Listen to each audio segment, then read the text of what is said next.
And we're here to take a minute to talk about something really special that we do, relationship building. Anytime anybody asks for help in anything, there's a vulnerability. Yes. So can you help me with this? Automatically is somebody saying, I need to let my walls down a little bit. Yes. You can help me with something, but I'm vulnerable because I can't do it on my own. Right. And I think that first impression is such an important factor in what we do. That's where a lot of the value is, right? People don't have the opportunity to have great conversations anymore. Things move so fast. If you can help them set realistic goals because you've asked the questions and you've listened to their answers, goal setting becomes a lot easier. Oftentimes, for how difficult it is to get to your aspiring goal, you have to take a step back. You have to map it out. And there is truth to that. There is. But the better truth? But the yes and to that. The yes and to the fortunes and the follow-up. That's right. Is the riches are in the relationships. Right. Hi, Mike. Hey, Erica. What's up? Not much. What's going on with Look you? at this. Well, look at us. Look at this. Where are we? We're in Exactly Hudson, New York. Hudson, New York. We're in Hudson, New York, in the Exactly What to Say studio. At What? the Exactly What to Say show. Hey. I know. Exactly What to Say exciting. show. That's amazing. Yeah. Yeah. And we're here to take a minute to talk about something really special that we do. Right. And that's relationship building. Most important. Yeah, with our For clients. sure. Absolutely. So if we were to sit down and take a minute to dissect what it means to build relationships with people, Right. and there would be like 5 steps, let's say. Okay. Or 5 key things. 5 key things. 5 most important things in relationship building. Right. Yeah. That, we do well. And people have talked to us about how much they appreciate the relationships that we build with them. 100%. I would say the very first key component is a good first impression. Absolutely. Yeah. Yeah. For sure. For sure. First impressions are everything to continue any sort of conversation or relationship moving forward. Yeah. Because when you meet somebody for the first time, the impression that you give them, if you're rushed or if you're not paying attention, can lead them to feel that way through the entire relationship, through the entire transaction. Correct. So really being mindful of that first impression. Right. I think is really important. For sure. Okay. And I think that I truly believe that meeting somebody for the first time, either on a consultation, or what have you, there's going to be walls one way or another. Sure. Because of things that they've heard online, seen online, what their friends have told them, you got to be aware of this, be aware of this. And I truly believe if you come in with this aura about you, positive aura about you, you start to drop these perceptions of how somebody's going to think that the conversation is going to go, right? Makes things easier to have a conversation that way. Yeah, I think anytime anybody asks for help in anything, there's a vulnerability. Yes.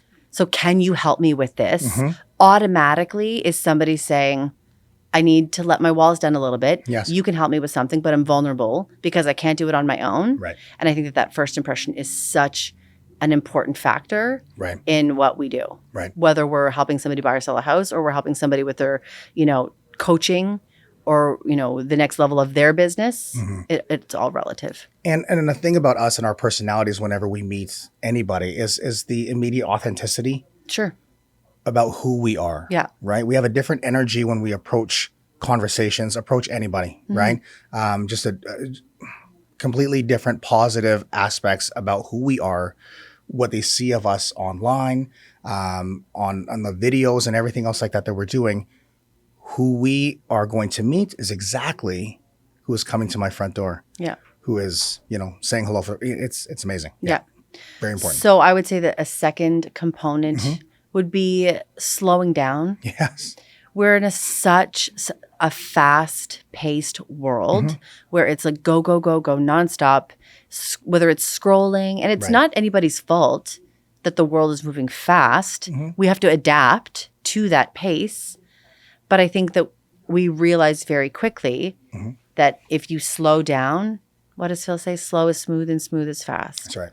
And things are going to go so much more smooth if you've taken the time to slow down at the beginning to really figure out why we're here and where we're going. Yeah, I've always said when we have our conversations and what we've told other colleagues and peers of ours as well, is that we came from a period of time where the world just started moving at warp speed very, very fast. We came through years where nobody was able to go out and communicate outside. Nobody was able to have conversations. Everything was scrolling online, super fast content, short attention spans, and that's what it is. But there's something so beautiful to conversation, which ultimately results in great relationships that we get so used to the easy button, the quick button. I need to ask 1, 2, 3 questions in rapid fire to get the answer that I want and get out of there. Because if I get blindsided by a question, from my clients or my prospect, and I don't know how to answer it, I clam up, right? So we have to be able to slow things down. Slow things down, really start peeling back again. Another thing I think, finding the root to any sort of concern or issue or something that they want to do is like peeling back layers of an onion. Sure, you can take the top layers off, but you don't really know what's going on unless you start slowing down, asking more clarifying questions, clearer questions to get right down to the root. And people will find that the relationships are going to be a lot more valuable when they know the person sitting across from them is willing and able to do that. For sure. I would say something else that's important that kind of that leads into that slowing down, the asking questions. I mean, it's not our fault that people move fast. We're taught to talk to a lot of people so we can get a small number of business. Sure. But if we talk to fewer people, and we can technically, with this body of work, get a larger number of business because we've slowed down. Right. But it takes us into the next critical component, and that's actually listening. Yes. We have to listen when we ask a question so we can help people on that journey of discovering what they want, whether it be in their personal or professional life. That's right. That's right. Listening. Obviously, a big part of that is slowing down, right? Because oftentimes we're trying to figure out what that next question is going to be before we've actually let that first response simmer a little bit, because there's more clarifying that needs to be done, more empathy that needs to be showcased across by the questions that you ask. So, slowing things down to ultimately get active listening, really firing at all cylinders is so important. Yeah. Because again, that's where a lot of the value is, right? People don't have the opportunity to have great conversations anymore. Things move so fast.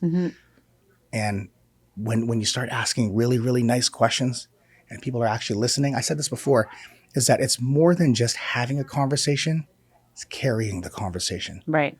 Back and forth. Yeah. Right. Which is, there's so much beauty to that. Yeah. Conversation to build relationships. Listening is essential. So if we made a good first impression, we've slowed down, we've asked questions, we've listened. Right. I think a fourth component is helping somebody set goals. Right. So whether that be a homeowner, somebody who is selling or buying, somebody who's looking to expand their professional business development. Right. If you can help them set realistic goals because you've asked the questions and you've listened to their answers, goal setting becomes a lot easier. That's right. That's right. Yeah. They could see that, they could have an aspiring, goal of summiting Everest. Right. But there are camps that you have to go through. Yeah. And oftentimes, for how difficult it is to get to your aspiring goal, you have to take a step back. You have to map it out, set goals, build the frame and have them imagine what it's like to get to base camp. And then the second and the third, right, to get to their goal. Yeah. Yeah. And I would say to, wrap up the 5 in these components of building relationships and building connection. Right. You want to say your, staple statement? No, because we've heard it so many times. I've heard it. Fortune is in the follow-up. I'm Right. telling you. You know what? We're going to continue to hear that. And that's great. Yeah. The fortune is in the follow-up. And there is truth to that. There is. But the better truth. But the yes and yes, to that. The yes and yeah, to the fortune is in the follow-up. That's right. Is the riches are in the relationships. Right. Right.